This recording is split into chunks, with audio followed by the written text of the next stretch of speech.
Chapter 9. A short time later, Ethelred returned.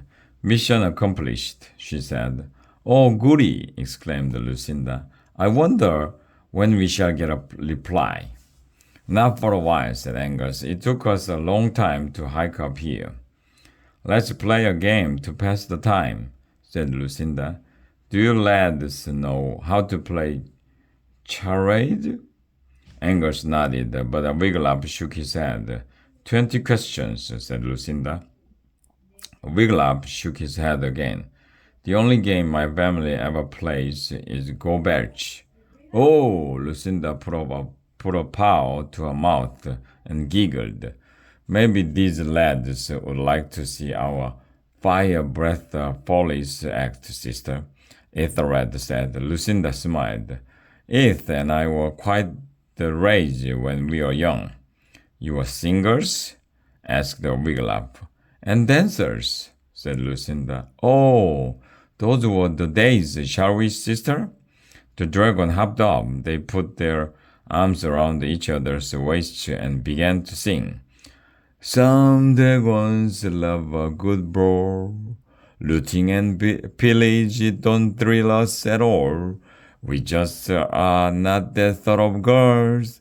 We'd rather dressed up in our purse. The dragons let go of each other and did a little dance. Then they sang, Some dragons have flame, night and day. That's not how we like to play. We like to rumba and cha-cha and hey, watch us twirl. We'd much rather dance in our purse. Here the dragon sisters spun around in this fancy footwork. Yay! Cried Wiglaf and Angus when the act ended. They clapped and cheered. Thank you, said Lucinda. She and Ethelred bowed. Next we will sing Tea for Two, said Ethelred. Ready? The dragon sisters began singing and dancing again. Wiglaf had never known such talented dragons. He and Angus enjoyed the act enormously. And yet, when the dragon sisters began singing their 15th song, Wiglaf began to wonder how many more songs they might sing. He glanced at Angus and saw that he was dodging. He elbowed him. It would not do to let the dragon ladies know that they were bored. The show went on and on and on. It might have gone on much longer, except that as the dragon ladies took a bow after their 26th song, Ethelred squinted into the distance. Look, Lucy, she asked. Someone is hiking up to our cave. Sure enough, way down the mountain, Wiglaf saw a gray-clad figure hurrying their ways. It's our reply, Ethelred squealed. I just know it.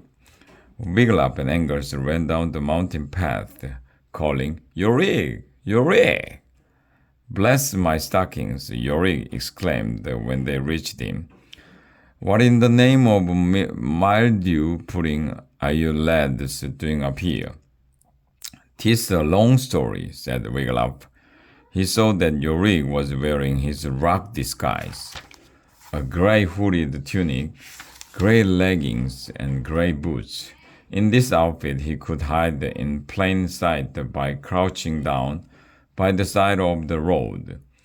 Passers-by who see would only a big grey rock. Come meet the dragons, Yorig, said Angus. Yorig stopped on the spot. My ears must be clogged, he said. I thought you said meet the dragons. I did, Angus nodded. They are very kind dragon ladies, Wiglaf put in. Oh, by my itchy feet, I won't be meeting any dragons, said Yorig. Yoo-hoo, called Ethelred. Are you Mordred's messenger? Yorig took one look at the huge red-scaled dragon trotting down the mountain toward him and hit the dirt. He doubled himself up small, pretending to be a rock. Where is the messenger? Ethelred asked when she reached them. Where is our reply? An arm holding a parchment scroll sprang from the rock.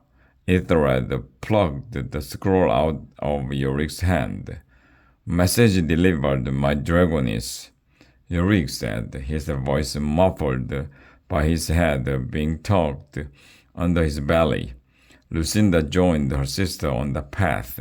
Ethelred stuck a claw under the sealing wax on the scroll and popped it open. She read the message out loud. Honored dragons, I will take Birge and Margot off your hands, but one wheelbarrow piled high with gold? Ladies, the lads are twins. It is only fair that you send me twin wheelbarrows piled high with gold. Nothing less will do. If you agree, send word with my scout, and I shall meet you midnight tonight by the stunned oak on Huntsman's Path. It would not do for the headmasters of DSA to be seen consulting with the dragons on campus. You bring the gold, I will bring the wheelbarrows. Eagerly awaiting, Mordred the Marvelous, headmasters DSA. P.S. They are extremely large wheelbarrows. Good heavens, exclaimed Lucinda. He is greedy, she turned to Ethelred. He wants to double the gold. A crash sounded from deep inside the cave. Let's do it, Lucy, said Ethelred. Peace and quiet are priceless. Scout? Lucinda nudged Yorik the rock with her foot. Are you in there? I am, my dragoness, came the muffled reply. Tell Mordred we'll be at the stunned oak at midnight, said Lucinda, with the gold. I shall, my dragoness, said Yorik. Farewell. Wiglaf watched amazed as Yorik the rock tittered back and forth, then began to roll. Down the mountain he went, picking up speed as he rolled. Soon he rolled out of sight. Alas, poor Yorik, said Wiglaf. Angus shook his head. Who knew he was so scared of dragons? Lucinda beamed at Wiglaf and Angus. Your idea is working. Come, sister, Ethelred said. We must hurry to our storage cave to fetch our gold. We haven't much time. Be right back, lads, Lucinda said. She and her sister disappeared over a hill. Angus glanced at Wiglaf's half-eaten cookie. Are you going to eat that? Wiglaf shoved the cookie toward him. Angus took a big bite. I wonder if Lucinda will give me the recipe. When Lucinda and Ethelred returned, each was carrying a bulging sack. We'll fly you lads to Huntsman's Path, offered Lucinda. We get to ride on your backs? Cried Angus. Oh boy, whoopee! Wiglaf smiled weakly. He wasn't fond of flying. Heights made him feel dizzy. I will take you, Angus, said Ethelred. Hop on, Wiglaf, said Lucinda. She squatted down beside him. Wiglaf stretched up and grabbed hold of Lucinda's knobby spine. He was about to pull himself onto her back when he heard shouting coming from inside the cave. The dragons and lads stared at the boulder rolled back slightly from the entrance. Birge and Margot darted out of the cave, their armor clattering loudly. We want to ride on a dragon's back, shouting Birge. Yeah, shouting Margot, take us for a ride. We want to go flying. Ethelred and Lucinda exchanged glances. Do you promise to stay out of our cave? Asked Lucinda. Forever? Said Ethelred. Promise, shouted Birge. We were sick of that old cave. Yeah, said Margot. Just take us on a ride. Hop on, said Ethelred. She roared herself so they could. The twins dug their grubby fingers in between Ethelred's scales and climbed up onto her back. Giddy up, cried Birge. Yeah, cried Margot. Give us a crazy ride. You asked for it, said Ethelred. Safe on the ground below, Wiglaf watched Ithred soar up into the air. She arched her back and turned a mid-air backward somersault. Ah! Screamed the twins, who were dangling from her back. Next, Ithred did a perfect forward layout loop-the-loop. Then she tucked her head for a triple lurch spin, followed by a double flip with a half twist. Ah! Screamed the twins twice as loud as before.